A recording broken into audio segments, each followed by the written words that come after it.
Billy Bob, j'espère que tu vas bien. Aujourd'hui j'ai un peu de temps devant moi, une fois n'est pas coutume. Écoute, y a du taf qui tombe en ce moment et je vais pas m'en plaindre. Mais voilà, c'est la dure réalité de la vie. Quand tu travailles, t'as plus le temps de vivre tes passions et quand tu vis de tes passions, bah t'as pas une thune. Voilà, profitez bien les jeunes. Aujourd'hui, j'ai décidé de faire un gâteau. Autant je suis une bonne cuisinière, autant je suis une petite crotte cosmique quand il s'agit de faire de la pâtisserie. Et la mission, ce sera de faire non pas un gâteau qui soit bon, mais un gâteau qui soit beau. Pas de farine et de sucre, mais d'argile. Pour les nouveaux arrivants, on est sur une chaîne où j'essaye de t'inciter à reprendre une activité manuelle. C'est une de mes motivations et ces derniers temps, c'est la sculpture. On va continuer sur cette lancée. Je t'invite à aller voir cette première vidéo qui est le reflet de l'échec. Ça va te permettre de voir que c'est pas grave de rater. L'important, c'est de persévérer. Donc je suis partie dans l'idée de faire un red velvet. C'est un gâteau qui date de l'époque victorienne. Oui, je suis le Stephen Baird du gâteau, qui est servi à Noël ou à la Saint-Valentin, fait à base de chocolat, cerises et moult crème. Mais le nôtre sera beaucoup plus simple puisqu'il ne faudra qu'un seul ingrédient, qui est la pâte polymère. Quelle pâte polymère choisir pour tes créations, Billy Bob ? Enquête. Je préfère les pâtes polymères avec cuisson pour la simple et bonne raison que je vais sculpter des objets qui sont destinés à être exposés chez moi et qui peuvent potentiellement se casser la margoulette très rapidement avec mes deux mains gauches. Donc il faut quelque chose d'assez résistant. À la cuisson, ça va donner beaucoup de solidité donc à ton objet comparé aux homologues autodurcissantes. Je vais te faire un petit brief ce que j'ai pu glaner comme information sur les différentes pâtes polymères. À toi de faire ton choix par rapport à ce que tu veux produire. Je dirais que pour les projets complexes qui vont demander plusieurs sessions de travail sur plusieurs jours, les pâtes polymères avec cuisson, celles qu'on va utiliser aujourd'hui, c'est des pâtes qui vont être beaucoup plus adaptées parce qu'elles ne vont pas durcir. Tu auras le temps de peaufiner ton boulot, surtout quand tu débutes comme moi. Voilà, c'est plutôt conseillé. Il y a la Fimo, la Cernite, la Sculpée. Moi j'utilise la Super Sculpée en ce moment. Ces pâtes ont quand même des désavantages. Oups là, le cadre. Merci bien. Faut que tu anticipes la cuisson, faut que tu t'assures, Billy Bob, que ton four soit assez grand pour garer ton cake de 3 mètres sur 30. Deuxième désavantage, c'est que ces pâtes peuvent dégager des odeurs toxiques. Il faut absolument bien respecter la notice, notamment le temps de cuisson et la température maximale recommandée pour éviter tout remake inopiné de Tchernobyl. Chaque marque possède des directives qui lui sont propres et il est important de les suivre à la lettre. Par précaution, n'oublie pas d'aérer bien la pièce pendant que tu fais chauffer ton red velvet. Troisième inconvénient, c'est qu'il va falloir dédier des plats parce que la pâte polymère, ça se mange pas en fait. D'une pâte à une autre, on peut noter quand même de grandes différences, notamment la texture, leur élasticité, leur odeur. Mon conseil, c'est de tester. Ne te lance pas dans l'achat de 5 kilos de pâte sculpée par exemple, tu sais pas si ça va te convenir, prends 400 grammes par-ci, 400 grammes par-là pour tester et voir avec laquelle tu as le plus d'affinité. Ce que j'utilise comme outil, c'est au feeling. Il y en a tellement, c'est pas évident mais en même temps c'est peut-être pas nécessaire de partir sur un starter pack de 50 outils pour sculpter, tu vas en utiliser que 3. Et pour ma part, pour avoir démarré avec le strict nécessaire, eh bien je m'en contente. J'ai un ébauchoir en bois de buis. En bois de buis. En plus le bois vs la pâte polymère, c'est deux matières qui ne collent pas et donc du coup c'est facile de travailler avec un ébauchoir en bois, beaucoup plus qu'un ébauchoir en métal par exemple. J'ai aussi des pinceaux, comment on appelle ça déjà, ça fait 3 semaines que j'ai pas sculpté, j'ai déjà tout oublié. Des pinceaux avec un embout en silicone qui vont encore une fois me permettre de travailler les formes, de lisser, de sculpter en fait, des outils pour sculpter, c'est fait pour sculpter aux dernières nouvelles. J'ai oublié mais j'utiliserai aujourd'hui de l'aluminium, alors écologiquement c'est discutable mais ça va me permettre d'économiser de la pâte. Vu le prix, on va pas lésiner du tout sur l'aluminium. Et en fait, ça va me permettre de rembourrer mon gâteau. Plutôt que d'utiliser que de la pâte, on va créer la structure en alu. Ça passe à la cuisson, donc c'est nickel. J'ai pioché des idées sur Pinterest, comme d'habitude. Ma source inépuisable d'inspiration. Ça m'a l'air bien compliqué et bien ambitieux. Je ne suis pas sûre qu'on arrive à un red velvet. On sait très bien comment ça démarre, on sait jamais comment ça se termine ici. Je préfère être honnête avec vous, je vais essayer. Mais... est-ce que tu me vois bien, Billy Bob? J'espère que oui. J'espère que tu as une vision de la catastrophe à venir. On commence par créer la structure. Il y a 0 proportion. Tout va au feeling, au doigt, au hasard, au destin. C'est de l'improvisation totale comme n'importe quel épisode j'ai testé. On part en roue libre. Moi aussi, je suis pas très certaine de ce que je fais actuellement. Il va falloir beaucoup d'aluminium en fait. Là pour l'instant on est très loin du résultat. Tu peux t'aider évidemment de tes outils qui donnent l'impression que tu contrôles la situation. Ça ressemble plus ou moins à une tarte pour l'instant. Je sais pas si vous voyez, mais j'ai découpé mon aluminium n'importe comment. Parce que j'ai à peu près 8 ans et demi. Est-ce qu'on peut rattraper ce truc là? Pourquoi est-ce que j'ai l'impression de passer mon bac alors qu'on déroule juste un bout d'aluminium? Je me saoule moi-même. C'est pas possible. Ça n'a aucun putain de sens. Ah! Tout est sous contrôle. On va réussir, visiblement. Tout est une question de volonté. C'est faux. Des fois on veut et on ne peut pas. Ça c'est vraiment une phrase de charlatan. Là, je peux plus reculer en arrière, sinon j'aurais gâché tout ça d'aluminium et moi je refuse. Quand je vois ça, je me dis mais j'aurais mieux fait de geeker en fait. Sur Anno 1800, je suis la queen, je gère tout un pays, tout un peuple.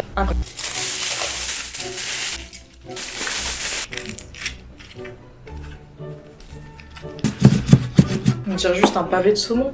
La dernière fois, je suis partie sur une baraque, j'ai eu un œuf. Je refuse que cette fois on échoue encore. Il fait beau, il fait chaud, mais non.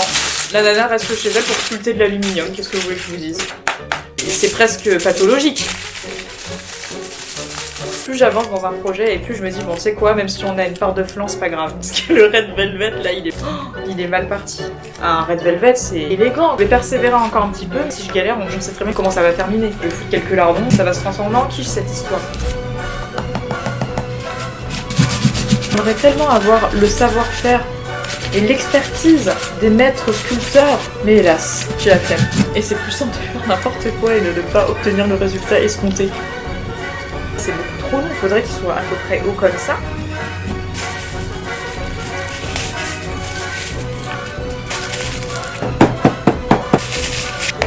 J'ai une pensée pour les gens qui débarquent sur la vidéo. Qu'est-ce qui s'est passé dans la vie de cette pauvre femme ?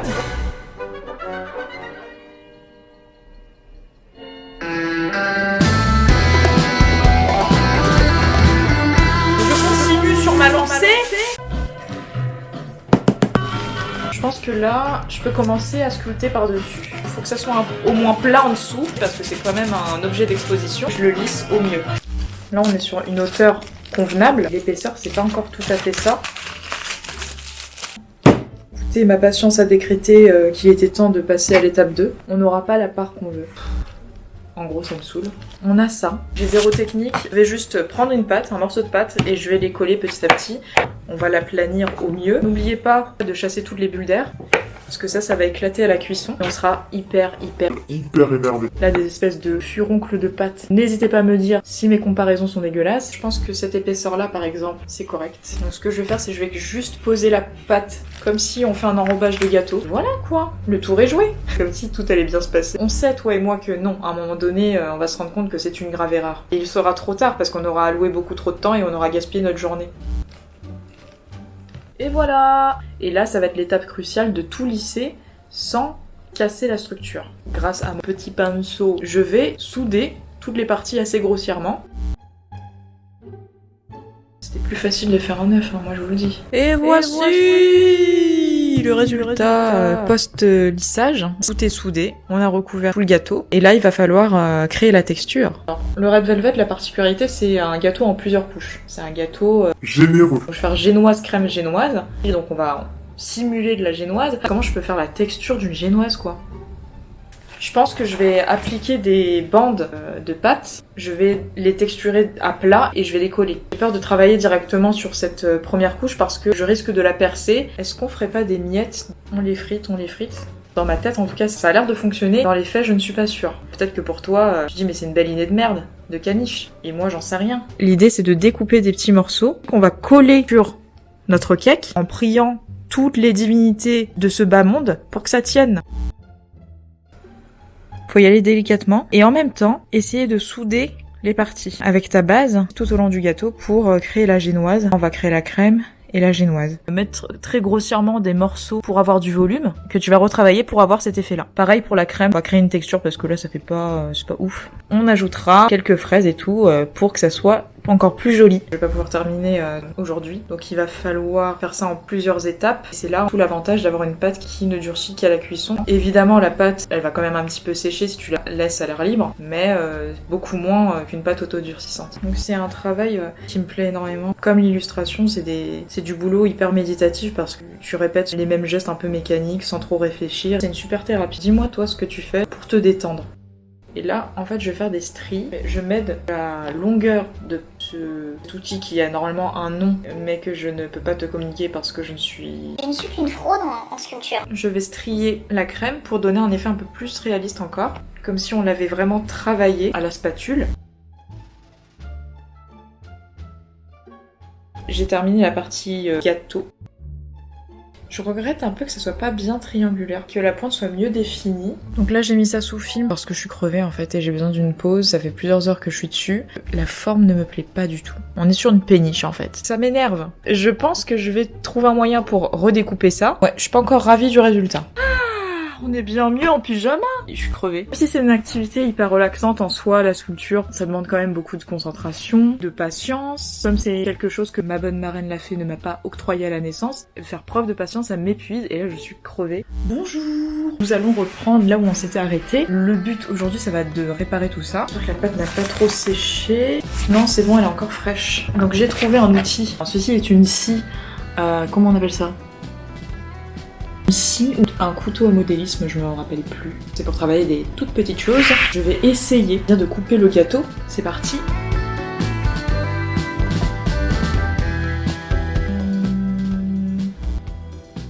Donc j'imagine que c'est comme une scie lambda, donc il faut vraiment utiliser toutes les dents. Voilà l'intérieur du gâteau. Alors là, je peux vous assurer qu'on est vraiment sur une petite partie de plaisir. Ma vie est merdique. On est en train de saloper tout mon salon officiellement. Ouais, c'est une expérience que je recommande. On a réussi à découper. On a vraiment une part de gâteau et non plus une péniche sur les quais de Seine. C'est fait. Le gâteau, voilà. Aucun déchet perdu puisque j'ai récupéré donc tous les bouts d'aluminium qu'on a découpés et toutes les particules. J'ai une idée de ce que je vais pouvoir en faire. J'essaie de recoller les pans parce que par je ne sais quel miracle, le pan que j'ai découpé sont encore intacts. Vu que je suis une grosse feignasse, je vais recoller les morceaux ensemble. Par le pouvoir de la flemme extrême, j'espère que ça va fonctionner. Quand tu vois ça, ça ne présage rien de bon pour la suite. On dirait qu'on a recousu le gâteau. C'est parti.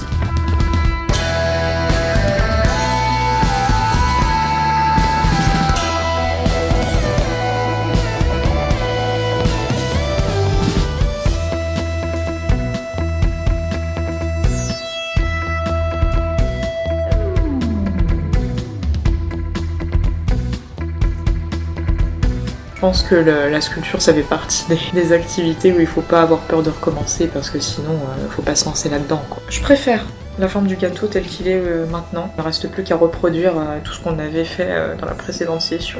Hey Billy Bob. Il y a à peu près 2 semaines qui se sont envolées depuis le début de la création du gâteau. Je sais pas trop ce qui se passe dans ma vie depuis quelques années déjà. J'ai l'impression qu'elle se déroule. Lecture accélérée. Je me suis payé des nouveaux cheveux. Voilà. Disons qu'en post-prod, j'avais envie de vomir quand je me voyais.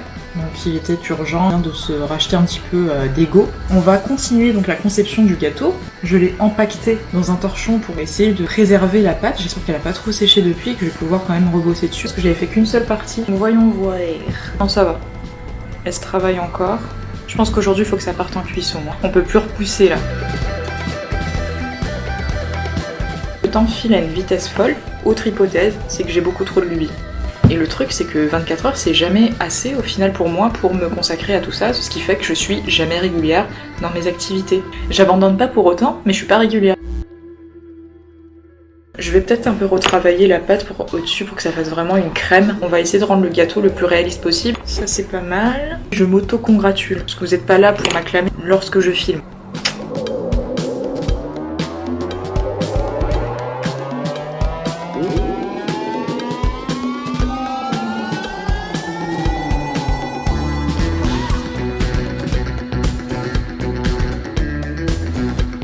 On a les deux côtés de fait et on va passer à la déco. Ça va pas être une mince affaire, hein, moi je te le dis. Rater, ça fait partie de l'apprentissage. Je vais retravailler l'arrière, on va y aller au doigt.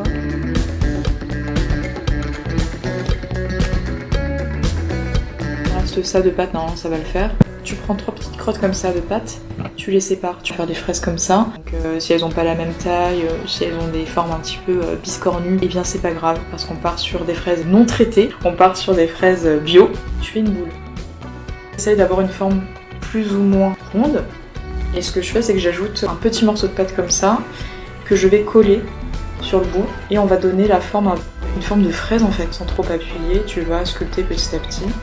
3 cm. Ça sert à rien de faire des fraises énormes, sachant que le gâteau est de cette taille-là, ça va pas être super beau. On va essayer de les coller au gâteau, alors ça j'en ai aucune idée, là, présentement, de comment ça va se dégoupiller.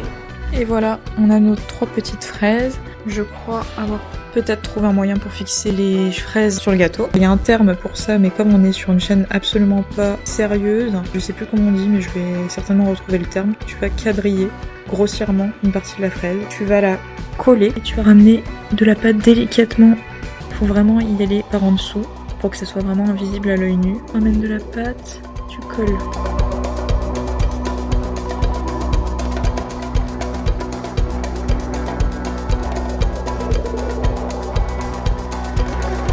Donc les fraises, si elles sont un peu déformées dans la manœuvre, c'est pas très grave. L'important c'est que ça forme une seule et même pièce.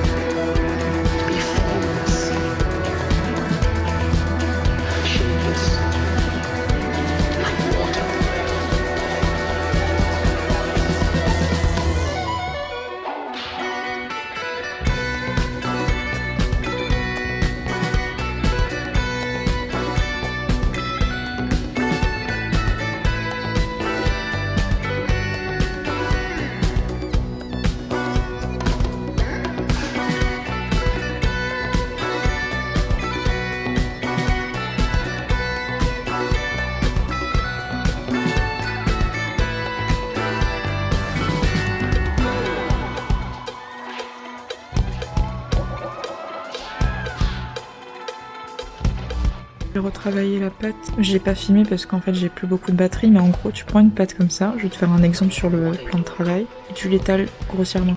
Et tu fais ça couche par couche pour créer cet aspect de crème quoi. Et là c'est les fraises, donc je me suis aidée de ce petit pinceau pour faire les creux. Et là il restera les feuilles de fraises.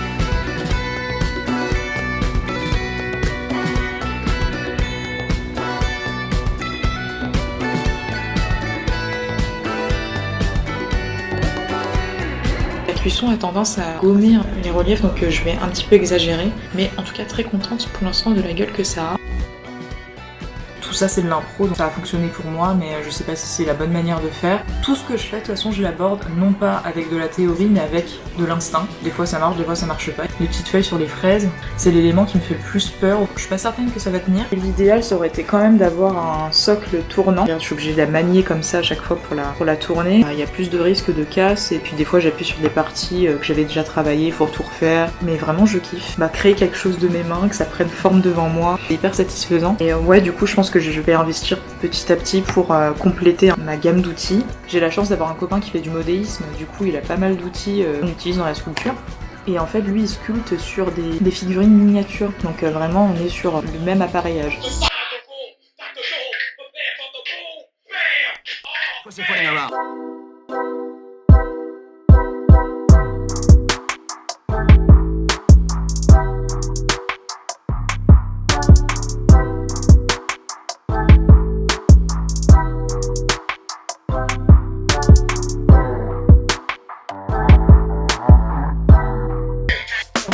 Regarder les références de fraises coupées. Je ne sais pas trop à quoi ça ressemble en réalité. Et c'est ça que j'aime bien dans l'illustration, notamment la sculpture, c'est que ça t'oblige à être encore plus observateur, m'attarder sur ce genre de détails un petit peu insignifiants de la vie de tous les jours, et c'est grave cool. Donc l'intérieur d'une fraise semble un petit peu lisse. En fait tout va se faire dans la peinture, j'ai l'impression.